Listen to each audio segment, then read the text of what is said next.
ఒకసారి షేర్ చేస్తున్నాను.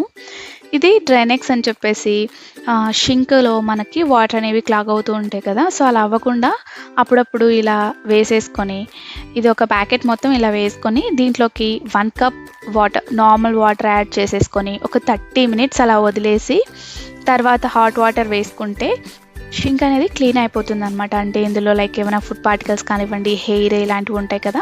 సో, అవన్నీ మెల్ట్ అయిపోతాయి. చూస్తున్నారు కదా ఫ్యూమ్స్ ఎలా వస్తున్నాయో నార్మల్ వాటర్ వేసింటేనే. సో, కొంచెం జాగ్రత్తగా కేర్‌ఫుల్‌గా దీన్ని హ్యాండిల్ చేయాలి. ఇక అది వేసేసి మనము పక్కకొచ్చేసి అట్‌లీస్ట్ ఒక హాఫ్ ఎన్ అవర్ అలా వదిలేసుకున్నామంటే, దాని తర్వాత మనము హాట్ వాటర్‌ని పెట్టేసుకొని నీట్‌గా అందులోకి వేసుకొని, ఇంకా నైట్ అంతా మనము సింక్‌ని యూజ్ చేయం కాబట్టి మంచిగా క్లీన్ అయిపోతుందనమాట. సో, మనకి వాటర్ క్లాగింగ్ ఇబ్బంది ఇలాంటివేమీ ఉండవు.